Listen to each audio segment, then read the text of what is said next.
Guys, I'm Komodo Dragon Jesus. I'm playing some cash games right now. We got some 100 snap, little 100 snap with an ace king here. Danny is on fur, going for the 4x raise. He only has 21 left. There's nothing to do here but just stick it all in the middle.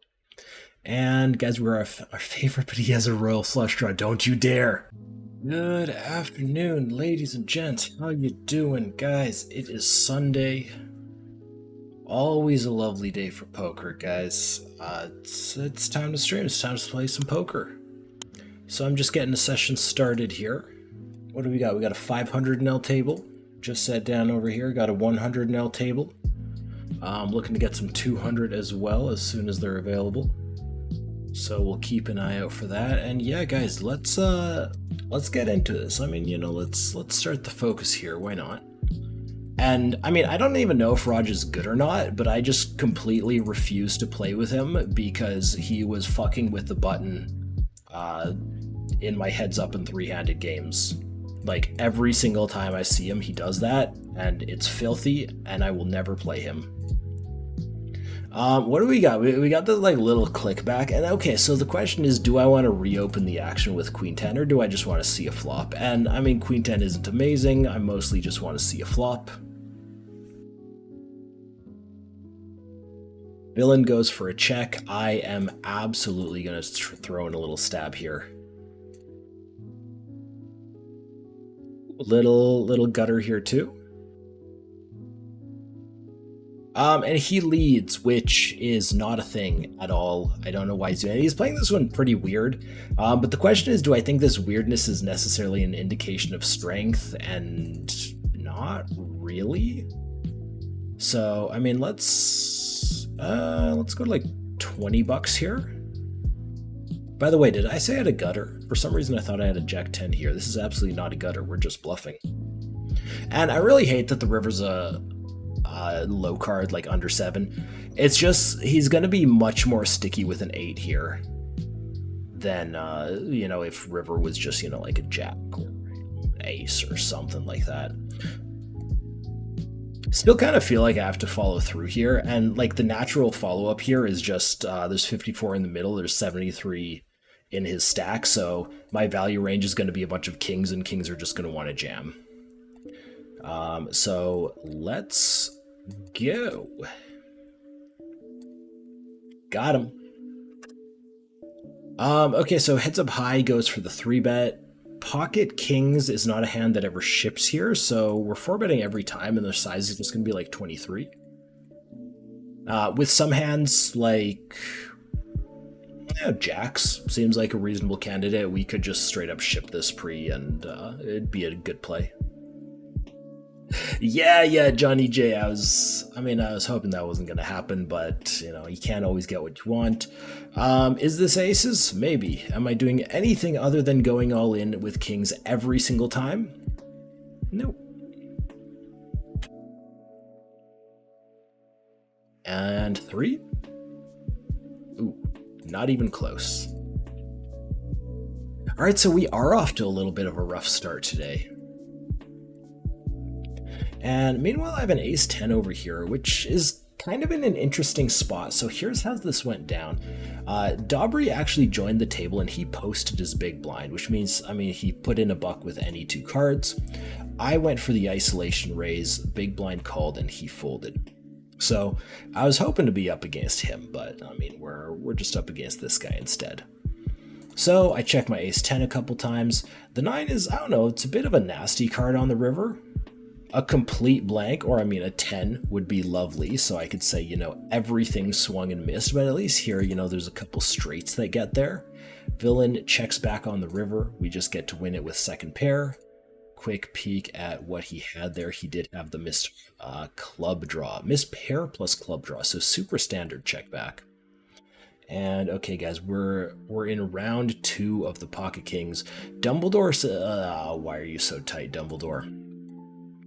That's a phrase I never thought I would say. This is just going to be an all-in. I don't think there's anything else to do. All in with the 2 kings. Now, I had 2 kings, 10 minutes ago? I ran into pocket aces all in pre. Looks like that's not happening this time. flip the flop going for the limp and the cutoff. He could be going for a limp re-raise. I'm very happy he doesn't, because, that would be awful. And then just, super reasonable flop. And, it's not necessarily a flop I'm just gonna shell out on every time. Queen 5 seems like a pretty good betting candidate. If I have, some ace highs, maybe some king highs, maybe go for the check back, try to realize, maybe catch some bluffs. We're not catching bluffs with the queen 5. So we'll follow this up, and this will be an all-in on a lot of rivers, provided he doesn't check raise me here. Yeah, that's an all-in. So it's roughly a pot-sized bet. There's 40 in the middle. He's got 36 in front of him. We've still completely whiffed. And, ideally, he just doesn't have much good here. Perfect. Hey, inside 404. Man, I'm trying hard. That's it. I'm trying hard. Guys, we got a top pair, top kicker in a three-way pot. I am in position here, so Krizen's the small blind, Muck's the big blind. Aldvin was sitting out here, so he was never involved. I'm happily tossing in a bet to start the hand. No money play. Yeah, that 9 was not fun. Ariel asking, have I ever made a bankroll challenge? If not, do I have any desire to do so? Okay, so this is my opinion on bankroll challenges. The only reason to do a bankroll challenge is to prove that you can do a bankroll challenge. Like that's it. The point of doing it is only about it. It's it's not to prove you can beat some games or something like that. It's just you do a bankroll challenge if you only want to just specifically want to do a bankroll challenge. And personally, I play for a living. I don't have much financial incentive to drop down to a $10 buy-in or something like that. We're facing a second bet here. This just kind of seems like an easy call. A little bit of a gross spot, but easy call. So I have no financial incentive to do a bankroll challenge. I have no personal desire to do a bankroll challenge. That being said, if enough people want to see me do a bankroll challenge, by enough people, I of course mean you guys, the viewers, then I'd be open to one. And so it's what, 3/4 pot size effective on river. If he jams, it's just a call here with the ace queen. I have no hearts in hand. His bluffs swung and missed. He's still gonna have value. Queen 10 is very unlikely. 7-10 is, I beat 7-10 anyways. And he is thinking about it. He's got... Okay, so here's the thing. I'm not gonna raise this. And okay, I don't have much time bank, so I'm just gonna click call, and then we're gonna talk about it after. The 10-4, that's a bit of a weird one. Okay, so he goes for the check raise on flop, three-way, then he follows it up with a large bet on the turn. The value hands he is doing that with are exceptionally strong. They're going to be ahead of my ace queen. His missed bluffs, unless he specifically hits that river 10, are all just going to check fold, just fold to my to any sort of a bet. So if he is, maybe check raising flop, maybe going a little bit smaller on turn, maybe, representing a range that could include things like king queen or queen jack, stuff like that, then there's room for me to get extra value out of those hands on the river. But because he polarizes himself so much, I don't think there's any point in me going for a raise. We're in a three-way pot over here. I'm just starting off with a small bet. And okay, so how do we want to structure this? He only has $34 left, so tossing in 9 on the turn leaves him with what, 25 into a pot of 30. Yeah, I guess that kind of works. So we're gonna keep on barreling here. Fold if he raises, just follow through an absolute ton on honestly most rivers. Probably not board pairing rivers. This is a particularly good one though. It's just a card that, some of my bluffs will connect with. I have a jack high bluffing right now. I have a bunch of king highs bluffing in other situations as well. And he's rarely going to connect with the king. So we get a little bit of extra oomph for that. He calls down with bottom pair. Okay, he was never folding to me on any river whatsoever. Oof. Okay, so wait, he clicks it back pre, making it just one more dollar, and then he bets $1 on the flop. So like does this guy just like min bets? What's going on here? Let's make it 750. I'm not willing to let him control the sizes of the bets if he's just gonna go for the minimum. So like, what can we do here? We can go 17-ish, so that's like 34, 36, 56, and that'll be, I don't know, like roughly a pot size bet on river. This is just like this is a board where it's so easy to have equity though. I'm actually gonna size up a little bit more. We're gonna click, I don't have a pot button, but I'm gonna pretend I have a pot button and I'm just gonna type it in manually. He goes for the jam, we call, he has the nuts, I suck out on the river. I'll take it. I will take it. Oh guys, look at this flop. Okay, so we're in a 3-bet pot. Mr. Heads Up High went for the button raise, I tossed in the 3-bet, and he clicked call. And now the question is, do I just want to toss in a bet? Do I want to go for a check? Checks are actually kind of fun here. Let's start out with this. He goes half pot, which is honestly pretty large. It's not a size that you want to take a lot here. And I mean, when he takes that size, yeah, see a turn. Queen, I mean, it doesn't improve me, but not terribly afraid of it. I think goes all in, and then it's just an insta-call. But I mean, I'm slow and I like to chat about stuff, so I'm going to take a moment. Guys, pair plus flush draw is great. Click call. He has ace king high. Unfortunately, it gets there with one of his few outs. Yeah, we got him to spew off. Honestly, I was going to say we got him to spew off a little bit. We got him to spew off a lot there, but, well, I sucked out last hand with the pocket sevens. He sucks out this hand.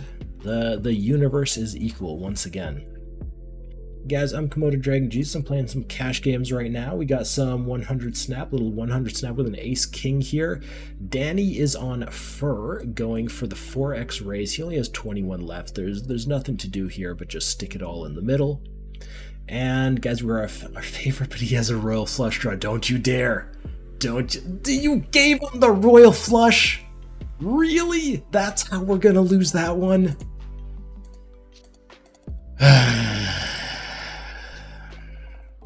What do we got here? We got an ace queen. We can just raise this up and call it jam. Oh, actually, hold on. Cold 4-bet coming out of Mucha. Ace queens don't ship on this, right? Like, Mucha does like his 4-bets. I mean, maybe a little bit, but like the standard play here is click call. So I guess we're just gonna go ahead and do that. Click call, see a flop. That is a lot of aces. Okay, so the obvious, I just flopped really well. But it's also a situation where it's very hard for Villain to have flopped very well here too. 3 of the aces are spoken for. The only way he can beat us is ace 5 of hearts and, you know, some ace kings. The ace pocket aces is no longer possible. So we're just going to start off with a peel here. Flushes should be very rare for him. Ace 10s exist. And if flushes are very rare, I think I'm just going to go for the ship here and hope to dodge the few combos that are actually ahead of us here. With no respect whatsoever. Not even a little bit. Just turned a straight against Mucha. Love to see that. And he goes for the check back, and I mean, this is what, just like an overbet on river all the time? I'm not gonna get like super fancy with my sizes here, but I mean, like with the call off he just made, like how can I ever bet small? And he's thinking about it. He is thinking about it. Any pro tips on how to grow a beard? No, if you hear some, let me know though. I have a love-hate relationship with my beard. Alright, so he does tank for a bit, does end up going for a fold, which is clearly, you know, not what I was hoping for. So what do we got? We got the 7-6 open, getting called twice. We're out of position against both. That's no fun. So we're starting off with just like an absolute ton of checks. Certainly don't mind my hand here. Middle pair, backdoor flush draw, like lots of good stuff going on. This guy bets small, second guy folds. I think starting out with a call here is just going to be really straightforward. The 4 pairs on turn. He just bets small again. I mean, it's just another call. Yeah, whatever. There's no reason to make a move. I don't really think there's much reason to fold. Obviously, he can have better. There's a lot of worse he can have too. Check, maybe fold to the 3rd barrel. Honestly, probably fold to the 3rd barrel, but he decides he doesn't want to take it. He just checks back a worse hand and we win. All right, I'm in a spot down here. The table's actually breaking, so we're in a heads-up pot against Romanchi, and I have just like a really good top pair. I'm pretty sure I should have 3-bet this pre, but I wasn't fully paying attention, realizing that this was a heads-up hand. But yeah, so he goes for the overbet on turn, and just seems like a very standard click call spot, and then we'll get into some tough spots on the river. The 5, so a couple straights get there. Ace deuce probably isn't really overbetting the turn a lot, I would assume, unless he's just like getting really aggressive. 6-7 is a thing, of course. There's overpairs, there's 2 pairs, there's sets, there's lots of things we lose to here. If we face a bet, I'm hoping it's not the all-in. Yeah, there's the all-in. We still actually probably have to call this a lot, which is kind of unfortunate. So what is this? I don't know, like a close to triple pot? I mean, he goes for the overbet on turn, which means we're flatting like a bunch of 2 pairs. I'm never gonna have the straight. I don't know. That's a little bit tough. I think if he goes, if he goes like up to 90, it's probably a snap call. I'll fold to the 167, and let's see if he buttons me. Aye, he doesn't. Right on. Thank you, sir. Let's play another hand. Everybody folds, and in the meantime, my 3-bet with 7 high did get called. Awful board for a 7-6 of hearts. We got literally nothing going on. However, this is a really good board for me in general. I'm going to have a lot of insanely good hands here. Brutal Bull is going to have some good stuff, but far less. So we're starting off with this bet, and then the question is, how much pressure are we looking to apply? And I actually think 7-6 is a fairly reasonable bluffing hand here. So when I have a piece of these 4 high cards, I'm very rarely going to be, betting just like a random ace. I'm not going to be betting like any king 10s. Could, bet some sets once in a while, but I'm just going to follow through with a little bit of a bluff. We're not pulling bluffs from hands that, connect with this, so something like 7 high with hearts is just kind of okay. And we're taking a medium size on turn. I don't think there's a huge point to going insanely big here. Of course, if I have a straight, my goal is to get called by hands that are worse than a straight, and betting huge does not accomplish that. And then he goes for a call, and I think this is just follow through every time, so wish me luck. Any club draw I had on the turn, it gets there. Any 7 high of hearts is, is hoping for a fold. Let's go with that. So I'm just going to take a few extra seconds here, click all in. It's roughly a pot size bet, and we want to dodge the snap. Okay, we got the fold. Perfect. Absolutely perfect. Don't mind getting re-raised, don't mind getting called, love getting shoved on. And okay, so 10-4-4. We could do a few things on 10-4-4. I'm going to start with half pot. I think this is kind of the neutral line, not getting fancy, not pushing anything too hard. And he's going to have a ton of worse hands to click call. I'm looking forward to it. Okay, so when the queen peels there, the big concern here is pocket queens. Pocket tens also a little bit. It's a nice spot to keep going for a fairly big bet, and then we're going to shove like most rivers. And getting shoved on here is actually great. Basically, literally nobody ever shoves like pocket tens or pocket queens. Those hands are just like invulnerable. So he goes for the call, which is the risky one, but also, means he has a bunch of worse hands too. So we got the 3rd street for value. We have no club in hand, so we're not blocking any of his missed flush draws, which might mean he's going to fold a little bit more. But hey, what can you do? And it's just 96 into 210. All in, all the time. Don't you dare snap call me with a full house. Don't you dare. All right, thank you. We're good. And now I just want the call. That's it. Whatever you have, I want you to click call. Now here's the thing. He's getting really good odds. Whatever he calls with, he doesn't actually have to win that much. And he thinks about exactly that probably and then decides to go for the call with Jack 10. And guys, we just win a nice, big, hefty pot. Oh, okay, maybe an opportunity for a better flush. Okay, so Heads Up High decides to lead this, which is not a thing. And with this type of flush draw, I think we're just going for raise. Let's make it about 1041. That seems reasonable. And okay, so the spicy turn. Good news, just made the flush. Have the second nut flush right now. The spicy part, though, of course, is the board is paired. If he had 2 pair on flop, if he had a set, he now has a full house, and I'm drawing dead. Is that going to stop me? No. I'm going to bet half pot on turn. Still want to get a ton of action from worse hands. Now, the king on the river is nice. This is a call, by the way. Sure, it is a flush over flush. It's a cooler, but guys, don't be donking like that on the flop. Don't be leading on the river like that. That's not the way that this goes. There's a little bit of an interesting strategic point on this river, by the way, when the king comes in. Since I hold a king in my hand, it's a little bit harder for him to have rivered a full house with something like king 10 offsuit. But then, yeah, I don't know what was going on there. I mean, he was getting stacked either way. You know, maybe he kind of read into my smaller bet size on the turn, thought I probably wasn't firing through on the river and just wanted to try to get his value, but I was absolutely firing it all on the river. And guys, I mean, that's $100 profit right there.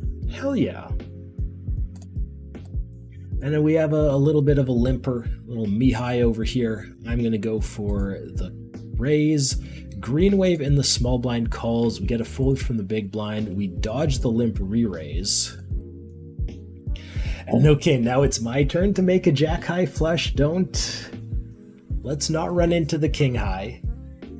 Excellent board for me in general. You know, as the preflop raiser, I connect really well with the ace and the queen. I have a lot of broadways, high pocket pairs.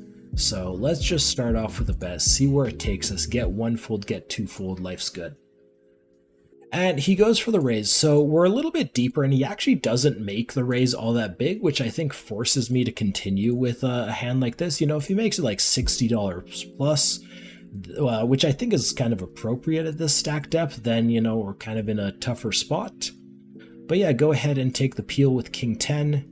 That's a top pair, backdoor flush draw, 2 pair draw, as if that's a thing. But here's the thing, you know, we're in a 4-bet pot. I have top pair. Money might go in. We'll see. He's going to bet this with any 2 cards. And we're a little bit deeper here. I know like 100 BB we really want to be checking or check raising like a whole bunch of kings. I don't think I'm going to do this here though. I think we're going to go for the check call, and I hope that's not going to bleed too much EV for me. Unfortunately, we get one of the 3 worst cards in the deck. That's the ace of clubs, the ace of diamonds, the ace of hearts, and now I'm in a bit of a rough spot. So we need to think about what he's 4-betting. A lot of his bluffs are going to include an ace. A lot of his value hands are going to include an ace. So this is a nasty spot if he keeps betting. And frankly, I think that's a spot where he probably should have been continued betting with like most of his range, or at least I would. But he goes for a check. Now, I imagine that's mostly weaker hands, though some slow plays once in a while. I don't really think this is going to be anything other than just a check. I think my hand's too good to turn into a bluff. It's not that good, but it's too good for that. I think it's too weak to go for value. And I really want to see this go check, check, just win up against like a king 7 suited. And he does go for the all in, and that's just devastating. Now, like, I tend to think in this spot that, like, a lot of his bluffs will actually continue on turn because it is such a ridiculously good card for him. So I don't even think I'm going to make the hero here. It's an overbet. It's 200 into 163. Muck, nice hand, sir. Meanwhile, we can pop over here in actually a limped pot. So here's what happens. He went for the limp. I just decided to go check back with 4 of clubs. He went for a pot size bet on flop, which I mean is bigger than it sounds. It was just $2. And then we get this turn, and I'm just gonna go for, we're gonna go big on the turn. We're gonna go big here. We're trying to set up a spot to get in all the money over 2 streets, which means it's gonna be a bit more of an overbet on the river. If he has some slow plays, he's getting my money either way. You know, if I go for a medium bet, he check raises, we're snap calling. But here we're just going to have the all-in 37.42 into 21 of 96. And he called 1 overbet, why not 2? All right, he's making me sweat it. Which I gotta say, you know, when I have a value hand, you know, the sweat is, it's a lot less potent. He does go for the call with the queen jack, not willing to fold the top pair, even to the huge bet. And we take it down. Absolutely satisfied with that session, guys. And okay, that's gonna be it for me. That's it. Guys, thank you so much for watching. Today is Sunday, which means tomorrow is Monday. I'm very likely going to be streaming again tomorrow afternoon, and I hope to see you guys then. Have a good night.